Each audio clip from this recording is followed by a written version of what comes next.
Continuamos en esta hermosa tarde en Radio Agalena, lunes 29 de mayo, otro aniversario, estamos conmemorando otro aniversario de esta gesta heroica del año 69, de este cordobazo. Se cumplen 54 años de aquel día y tenemos la suerte y la alegría de tenerlo aquí en los estudios a través de nuestro enlace.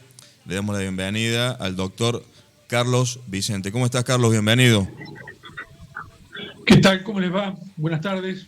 Te agradecemos tu tiempo para estar aquí en los estudios de Radio Galena y queremos tener tu valiosa palabra y tu aporte en un día tan sensible para todos los cordobeses, para aquellos que estuvieron hace 54 años en ese 29 de mayo y aquellos que están hoy viviendo esta Córdoba. Queremos comenzar esta nota, preguntándote primero cómo te encontró y si puedes tener alguna remembranza de ese cordobazo y cómo te tiene hoy, ¿no? En esta Córdoba que son otros tiempos. Sí, cada 29 de mayo siempre lo tengo muy presente en mi memoria. Creo que el cordobazo significó un hito fundamental del pueblo argentino y específicamente del pueblo cordobés en cuanto a lo que expresó como unidad, como capacidad de organización del pueblo y fundamentalmente como expresión popular enfrentada a todo tipo de autoritarismo. En ese momento, hace 54 años, para enfrentar y empezar a hacer retroceder a la dictadura de Onganía, que era quien encabezaba la dictadura de ese momento, pero fundamentalmente, reitero, como un gesto de unidad popular, de movilización, y como lo definía muy bien Agustín Tosco, que fue sin duda uno de sus principales líderes hace 54 años, como el nivel más alto de organización y de conciencia de los trabajadores y el pueblo acerca de cuál es la forma de enfrentar a los responsables de la opresión y de la indignidad en nuestro país. Creo que este es el punto y eso es lo que cada 29 de mayo a mí me trae a la memoria y bueno, quiero compartir con quienes hoy están oyendo y quiero compartirlo, creo que es un elemento de recuperación introspectiva que tenemos que hacer en conjunto para analizar no solamente la historia y no solamente el pasado como tal, sino para tenerlo presente, porque este es nuestro ADN constitutivo como pueblo.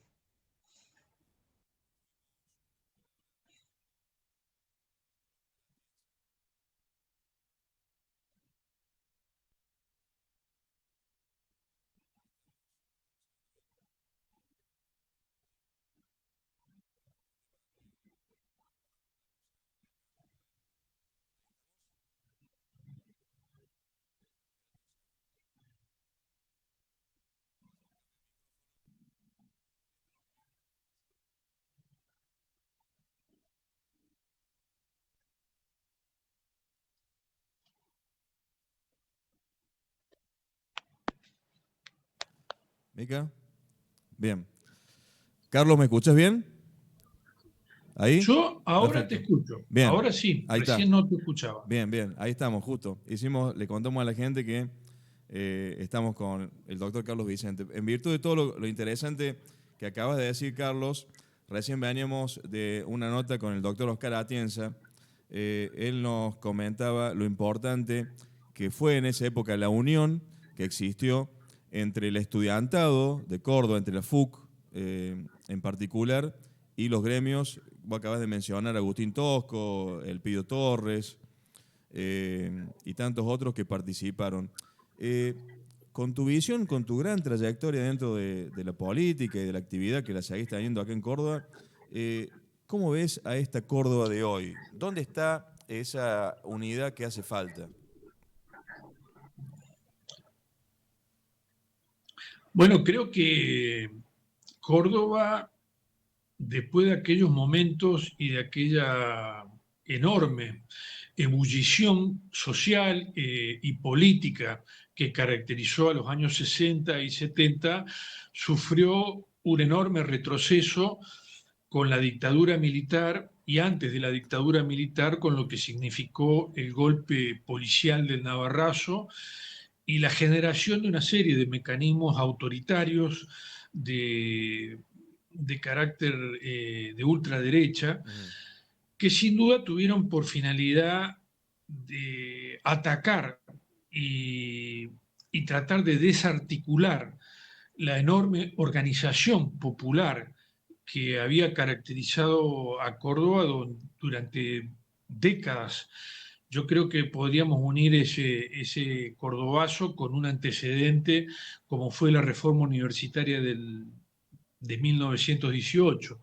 Significaron en realidad 50 años de un proceso continuo de organización, de acumulación de fuerza de los sectores populares, tanto de los trabajadores, de los sindicatos, del movimiento estudiantil, de organizaciones sociales de distintas características.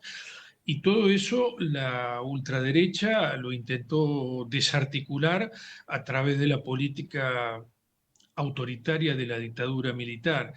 Y creo que para ir específicamente a la pregunta que vos me realizas, creo que la realidad que nos ha tocado vivir en nuestra provincia en las últimas décadas es consecuencia de haber vivido un proceso traumático Claro, muy complejo está muy bien. ¿Sí? durante los años de la dictadura militar Ujú, que desataron una represión feroz sobre todo el campo popular, ujú. sin importarle las ideologías o las pertenencias partidarias, pero intentando siempre desarticular la capacidad de respuesta, de organización, de propuesta de los sectores populares.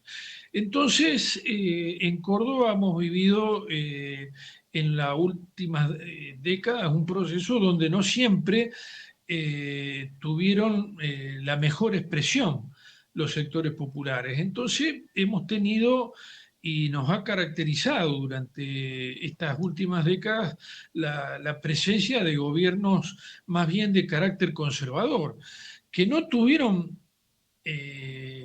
mucha relación, o al contrario, estuvieron diferenciados y en muchos casos enfrentados a las cosas que se daban en el orden nacional en un sentido democrático, popular, progresista. Eh, para ser muy específico en esto, creo que cuando en el orden nacional se caminó con más fuerza en un sentido nacional y popular con los gobiernos de Néstor Kirchner y de Cristina Fernández de Kirchner, en Córdoba se desarrollaron y se consolidaron expresiones más conservadoras como las que expresó Unión por Córdoba o Hacemos por Córdoba, que en la actualidad sería el nombre o la sigla con la Claro. cual gobierna el cordobesismo como expresión conservadora de la política Córdoba. Y esto ha significado, desde mi humilde opinión, una regresión no solo en términos políticos y sociales, sino también en términos culturales. La importancia y la capacidad de referencia que Córdoba tuvo durante décadas como expresión política, social y cultural, creo que en gran medida retrocedió producto de los gobiernos conservadores que expresó el conservadurismo, que hoy sintetiza o expresa con toda claridad el gobierno de Chiaretti. Por lo tanto, creo que hoy, que estamos en un momento de carácter electoral, creo que eso lo estamos viviendo con mucha claridad. Y lo estamos viviendo con algo que para mí es muy preocupante y lo, lo- lo digo también Ujú. como tema para reflexión colectiva, ¿no es cierto? Es muy duro para quienes hemos vivido y hemos trabajado tanto en cuestiones sociales, culturales, políticas en esta provincia en años tan importantes y en situaciones tan importantes como esta que estamos haciendo referencia, que es el Cordobazo, Claro. que fue un verdadero faro para la juventud de toda América Latina. Decir que ante estas elecciones se están disputando dos versiones de la derecha, como la que representa a Yarliola y la que representa a Juez, que debaten y discuten para ver quién actúa más en un sentido conservador, quién actúa más en un sentido de derecha. Claro. Creo que Córdoba se merece otra cosa.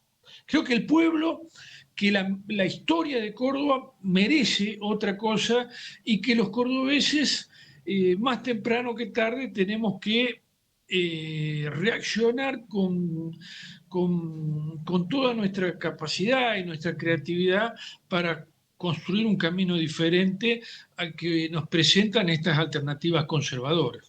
Bueno, y lo acabas de decir, te digo, siguiendo la línea inclusive de, de referentes nacionales que en estos momentos, y lo refleja la prensa, aunque no quiera, indudablemente que han tenido, y lo tienen que hacer, y lo están haciendo, reflejar esta conmemoración de los 54 años del Cordobazo, diciendo, bueno, esa Córdoba del 69 no se compara a esta Córdoba conservadora de hoy por todo lo que vos tan claramente acabas de explicar. Mientras vos estabas diciendo esto, te cuento, Carlos, que hay mucha gente que está escuchando esta nota en vivo. Mientras yo te escuchaba a vos, también veía los saludos de oyentes que, por ejemplo, te leo uno que está escuchando.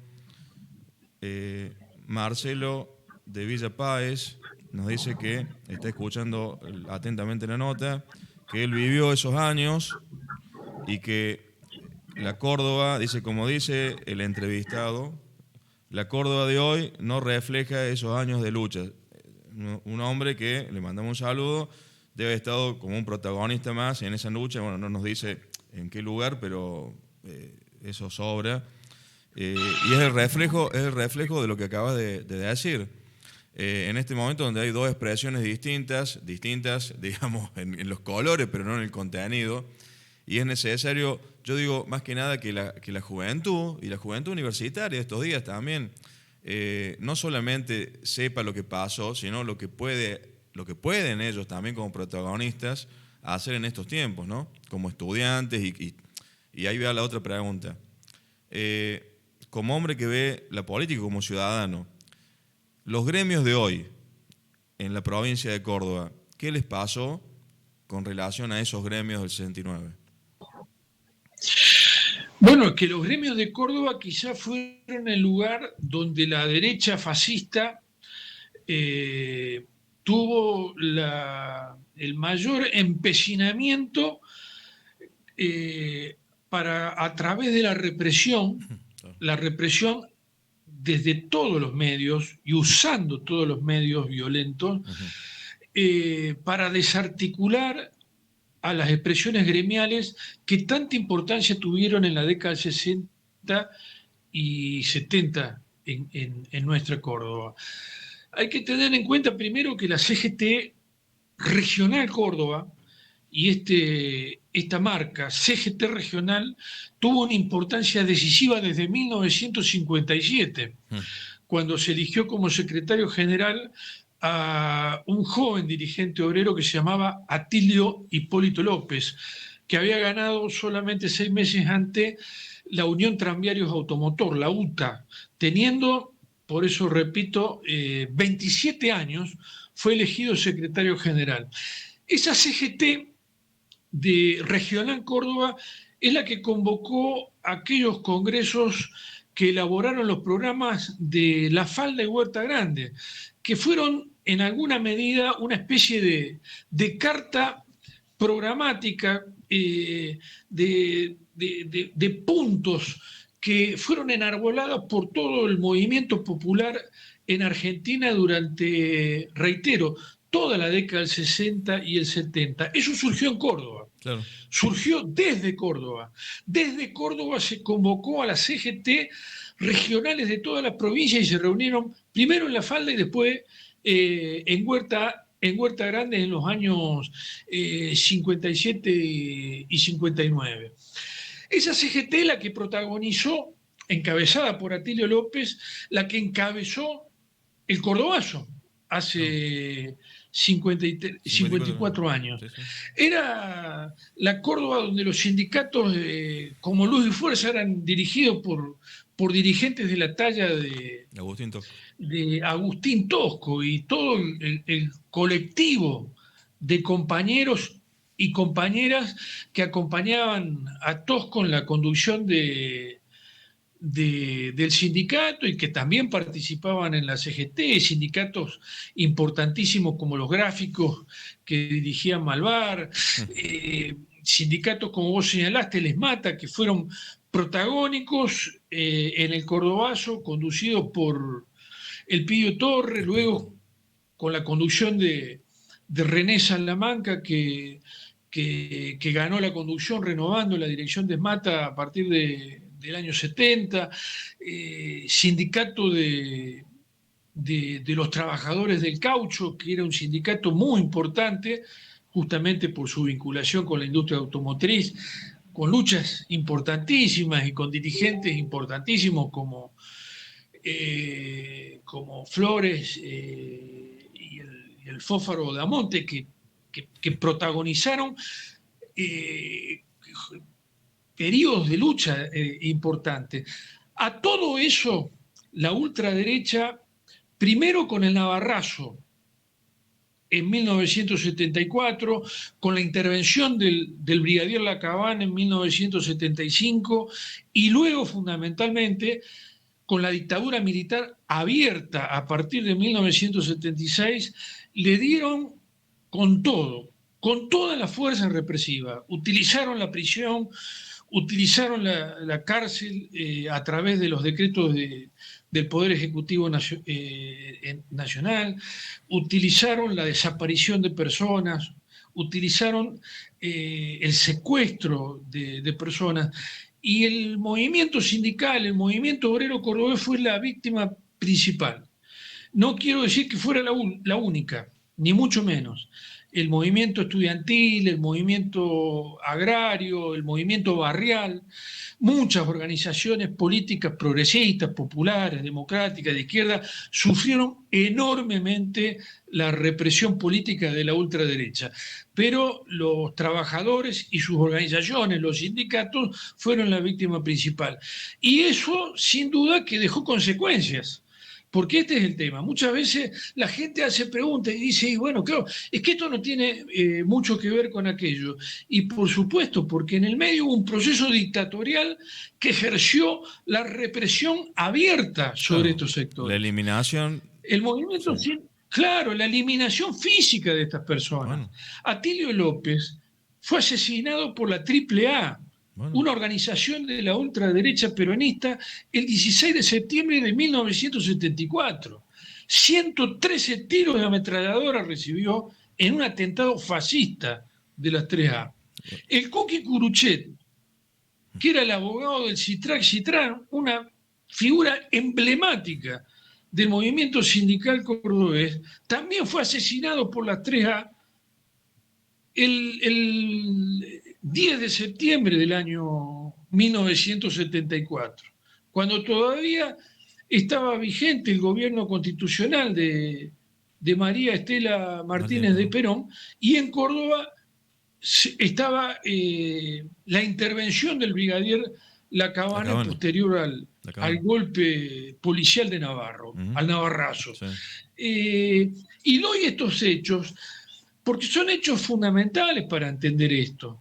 Agustín Tosco murió en la clandestinidad, porque se enfermó y no tuvo forma Sí. Los compañeros, las compañeras que los cuidaban en la clandestinidad, no pudieron curarlo. No, si O no sea que en podía, no definitiva podía salir. también fue una víctima de la represión fascista, porque tuvo que pasar a la clandestinidad porque no tenía posibilidades de vivir en libertad, No podía ir a ningún... porque su Digo, vida corría para, peligro. para que la gente entienda, Entonces, no te hables, por sí, favor, digo, porque mientras estás hablando, te digo, es impresionante la cantidad de gente que está conectando y escuchando lo que estás diciendo, que no es muy común en los medios de Córdoba. Y eso es lo que yo, como ciudadano, como comunicador, me duele muchísimo.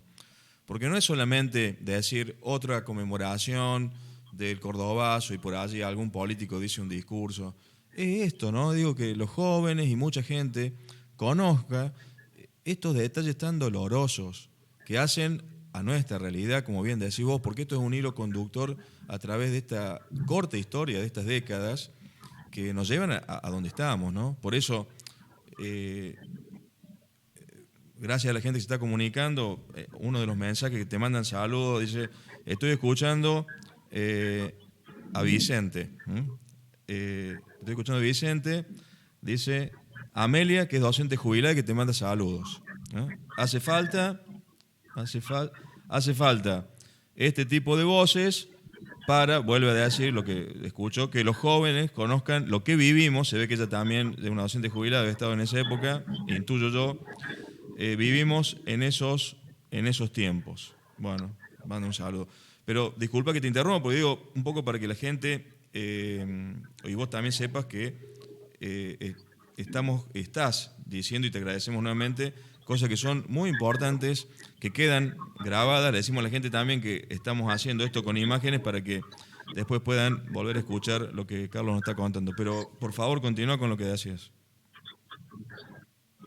Es que creo que es algo fundamental para reflexionar, para que las nuevas generaciones también tengan el testimonio directo de una persona como yo que vivió en esas situaciones y que sufrió esas situaciones, si bien tengo la suerte de poder contarlo y ya haber vivido muchísimos años, situación que no pudieron tener la suerte amigos, compañeros míos, pero no solamente para tomarlo como una anécdota de una situación que ocurrió.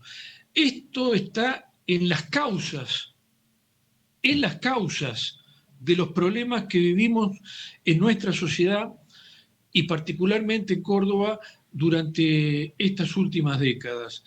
Porque hubo, lo dije en primer término, hubo organizaciones como eran los sindicatos, como eran los centros de estudiantes, la Federación Universitaria, los centros vecinales que tenían un desarrollo importantísimo en nuestra ciudad y en nuestra provincia, las ligas agrarias, que también eran una organización muy fuerte, fueron desarticuladas, ilegalizadas, prohibido su funcionamiento y por lo tanto perseguidas. Y para ser claro, la persecución de las organizaciones era a través de poner presos, prisioneros a sus militantes, no solo a los dirigentes, a los militantes de base, matarlos, desaparecerlos, secuestrarlos. Cuando hablamos de 30.000 desaparecidos, producto de la represión dictatorial en la Argentina, no es solamente hablar de un número, de algo que significa un horror, que cada mil argentinos haya desaparecido. Tomemos en cuenta la población de la segunda mitad de la década del 70 y hagamos la cuenta fácil. Pero no es solamente un problema numérico. Esto tenía otras consecuencias. La principal consecuencia era la pérdida de vidas humanas, la dimensión humana del problema de la represión. Pero después está la consecuencia social, la consecuencia cultural de la represión. Y la consecuencia social es la desarticulación de las organizaciones, de los conceptos de organización y de participación y de solidaridad en la participación, que eso se había construido durante décadas de organización y de lucha de los sectores populares. Eso es lo que intentó desarticular la dictadura con la represión y con la desaparición y prisión de miles y miles de personas. ¿Y qué pasó fundamentalmente en nuestra provincia de Córdoba? Porque este era el faro que más irradiaba en la Argentina, Así como es. pasó en Tucumán, como pasó en Bahía Blanca, como pasó en Villa Constitución, donde llegaron a asesinar en el año 1975, todavía no se había producido el golpe de Estado, 62 personas, en una ciudad que en ese momento tenía 40.000 habitantes, pero que era el lugar donde estaba el centro de la industria siderúrgica argentina. Y había una UOM que encabezaba Piccinini, Alberto Piccinini, que era la punta de todo el proceso de lucha que se daba en el sur de la provincia de Santa Fe y en la industria metalúrgica. Entonces, estas consecuencias son vitales para analizar el presente. Yo no solamente quiero que esto quede como algo histórico, que, Claro. que fue un problema que ocurrió hace tantos años, no. Esto lo estamos las Viviendo consecuencias de ahora. esto lo vivimos en el presente Así es, y lo Carlos. vamos a seguir viendo en el futuro. ¿Por qué? Porque se desarticuló y se destruyó un proceso de organización popular que se había hecho durante décadas en el país. Yo le puse un punto de origen ahí en la reforma universitaria del 18, pero podíamos ir más lejos. El primer sindicato argentino, la Unión Tipográfica Argentina, se fundó en 1862. O sea, había 100 y pico de años de organización de trabajadores, de estudiantes, de productores agrarios, Bueno, de profesionales universitarios, de gente que peleaba por una sociedad distinta, por una sociedad igualitaria, que peleaba contra la conquista que llevaban adelante el imperio y sus aliados oligárquicos. Y eso había generado una cultura, había generado una conciencia social en el pueblo, y que bueno, eso es lo que se vino a desarticular por la dictadura. Y lo hicieron con mucha represión. Y voy a dar una última cosa porque no quiero llevarles mucho tiempo a ustedes. Pero también la dictadura actuó en los medios de comunicación. por supuesto. Sí. El señor Menéndez, el general Menéndez, que gracias a los juicios de terrorismo de Estado fue condenado por ser partícipe de decenas y decenas de asesinatos de personas, de secuestro y desaparición forzada de personas. Y le fue retirado el título militar porque lo utilizaba de manera que no correspondía y Claro. en contra de la nación. Ese señor Benjamín Menéndez, por ejemplo, fue él mismo, él en persona, fue el que trajo a estos dos comunicadores de San Juan, con la cual funcionó LB3 durante estos 45 o 47 años. Uh-huh. A los dos los trajo él personalmente y los puso para que trabajaran a su disposición. Primero en LB2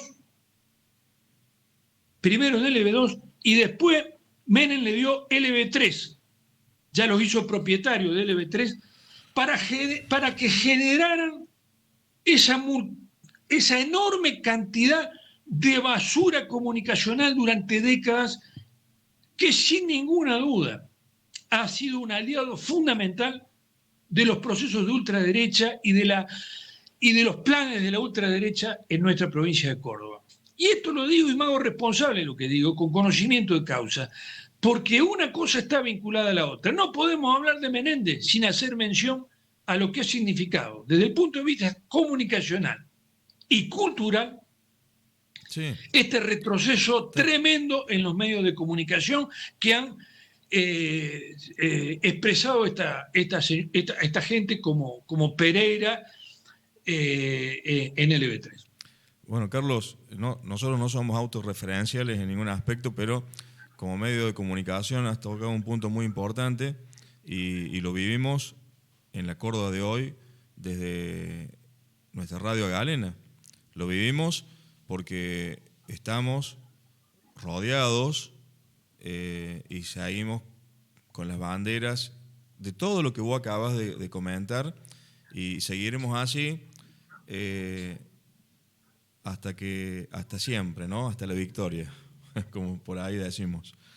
Pero conocemos en detalle lo que significa, y es bueno que alguien que conoce tanto, pero tanto de la vida política y que vive, porque seguís estando en todos los saludos de la gente que estamos recibiendo, como alguien que sigue luchando por aquellos que hoy no están y que no tienen voz. Y humildemente nosotros desde Radio Galena levantamos esas banderas y también lo hacemos, bueno, poniendo lo que podemos y lo que tenemos ganas, que es reivindicar a aquellos compañeros y compañeras que dejaron su vida y su sangre. Y estas banderas no caen, ¿eh? No caen, porque yo, con todo lo que vos contás, le quiero decir a la gente y a los oyentes que está viva la esperanza, y en esta corda de hoy está todo por hacerse, ¿no? Y hay que seguir juntándonos. Es muy valioso todo el aporte que vos das. Yo te pido que no sea esta última nota, porque también, por ejemplo, Oscar, desde su lugar, Oscar Atienza, y ahora viene dentro de un rato el doctor Rodríguez Villafañe también en una nota que vamos a ir sumando. Son voces que tienen que juntarse cada vez más para lograr, como bien decís vos, que aquellas mujeres, aquellos hombres que lucharon y dejaron su sangre en esta tierra, sepan que no, para nada está perdido, que está todo por hacerse, y que es muy posible volver a construir todo eso que tan bien detallaste vos y que muchos hoy desconocen, ¿no? Y que tan bien lo hilvanaste. Te dejo estos últimos minutos para que dejes tu impronta final, y te vuelvo a decir que espero que no sea la última nota. No, seguro que no va a ser la última nota, y que mis palabras no se entiendan nunca como que algo está perdido. ¿No? Yo tomaría acá con más referencia que nunca quizás la palabra de Fito Páez. ¿Quién dijo que todo está perdido? Yo Yo, vengo a ofrecer mi corazón. muy bien. Yo creo y mucho en la fuerza de las nuevas generaciones que a su modo, que a su forma, con su propia experiencia, están construyendo nuevos caminos, nuevas alternativas, nuevas organizaciones, nuevas formas de participación. Yo soy una persona que con muchísima felicidad y alegría, participa cada 24 de marzo en las enormes movilizaciones que se producen en Córdoba y en prácticamente todas las ciudades de la Argentina, y donde la mayoría, pero mayoría de más del 70%, son las nuevas generaciones. Eso quiere decir que no está todo perdido, sino todo lo contrario, que después de experiencias durísimas que ha vivido nuestro pueblo, durísimas que ha vivido nuestra sociedad, de a poco nos hemos sabido recomponer, de a poco estamos reconstruyéndonos, de a poco hemos ido dando pasos hacia adelante. Es más, y quiero dejarlo absolutamente claro, en estos 40 años de democracia estable que hay en Argentina, si esto ha sido posible de que exista como proceso que garantice libertades democráticas para el pueblo, y en el cual hubo algunos periodos, algunos gobiernos de carácter nacional y popular que tomaron muchas medidas progresistas, fue justamente por la unidad, la organización y la participación popular. Yo eso lo tomo y creo que es lo que tenemos que poner en primer lugar, porque la derecha siempre nos quiere hacer creer que el pueblo no tiene historia, que el pueblo no tiene fuerza, que el pueblo no tiene nada que dar. Y la realidad de lo que vivimos nos demuestra que es todo lo contrario. El pueblo, los trabajadores son quienes producen las riquezas en nuestro país, en nuestra sociedad, y quienes producen los bienes, quienes producen los servicios, y los bienes materiales y los inmateriales, de los cuales gozamos y con los cuales hacemos nuestra vida absolutamente todos. Y más tarde o más temprano vamos a ir construyendo una sociedad mejor, donde, como decía muy bien Agustín Tosco, el hombre no sea el lobo del hombre, sino su compañero y hermano. Muchísimas gracias por esta oportunidad de hablar con ustedes y a disposición para la oportunidad que ustedes consideren apropiada. Gracias, doctor Carlos Vicente. Muchísimas gracias y de seguro vas a estar nuevamente con nosotros. Gracias. Nosotros continuamos en Radio Galena, no se vayan, ya venimos. Les quiero presentar, les pido un poco de respeto, que no hace falta, pero vamos a cambiar el clima. Les quiero presentar